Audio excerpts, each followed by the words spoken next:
ವೀಕ್ಷಕರೇ, challenging star Darshan ಅವರು ಒಂದು ನಿಮಿಷನೂ ಕೂಡ ಕಾಣಿಸಿಕೊಳ್ಳದ ಇದ್ರೆ ನೆಮ್ಮದಿಯಾಗಿರ್ಬೇಕು ಅನ್ನುವ ಡೆವಿಲ್ ಸಿನಿಮಾದ ಲಿರಿಕಲ್ ಸಾಂಗ್ ದೇಶಾದ್ಯಂತ ಇಷ್ಟರ ಮಟ್ಟಿಗೆ ವೈರಲ್ ಆಗ್ತಿದ್ದು, ತೆಲುಗು, ತಮಿಳು ಮತ್ತು ಹಿಂದಿ ಸೇರಿದಂತೆ ನ್ಯಾಷನಲ್ ಟಿವಿ ಚಾನೆಲ್ಸ್ ಕೂಡ ಡೆವಿಲ್ ಸಿನಿಮಾದ ಈ ಒಂದು ಹಾಡು ವೈರಲ್ ಆಗ್ತಿರುವ ಬಗ್ಗೆ ಸುದ್ದಿ ಮಾಡಿದ್ರು ಕೂಡ ನಮ್ಮದೇ ಕರ್ನಾಟಕದ ಸ್ಯಾಟಲೈಟ್ ಚಾನೆಲ್ಸ್ ಆಗಿರುವ ಕೆಲ ಪ್ರತಿಷ್ಠಿತ ಮಾಧ್ಯಮಗಳು ಇದರ ಬಗ್ಗೆ ಸ್ವಲ್ಪನೂ ಗಪ್ ಚುಪ್ ಅಂತಾನೂ ಅಂದಿಲ್ಲ.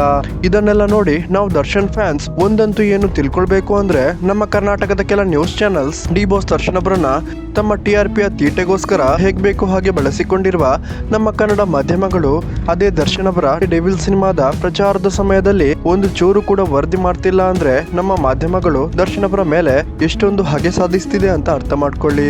ಇನ್ನಾದ್ರೂ ನಟ ಡಿ ಬಾಸ್ ದರ್ಶನ್ ಅವರ ನೀವು ಪಕ್ಕಾ ಫ್ಯಾನ್ ಆಗಿದ್ರೆ ಇಂತಹ ಕಚ್ಚಡ ನ್ಯೂಸ್ ಚಾನೆಲ್ಸ್ ಗಳನ್ನ ನೋಡೋದು ಬಿಟ್ಟು ಯಾವ್ದಾದ್ರೂ ಒಳ್ಳೆ ಯೂಟ್ಯೂಬ್ ಅಥವಾ ಇನ್ಸ್ಟಾಗ್ರಾಮ್ ನ ಕೆಲ ನ್ಯೂಸ್ ಪೇಜಸ್ ನ ನೋಡೋದು ಒಳ್ಳೇದು.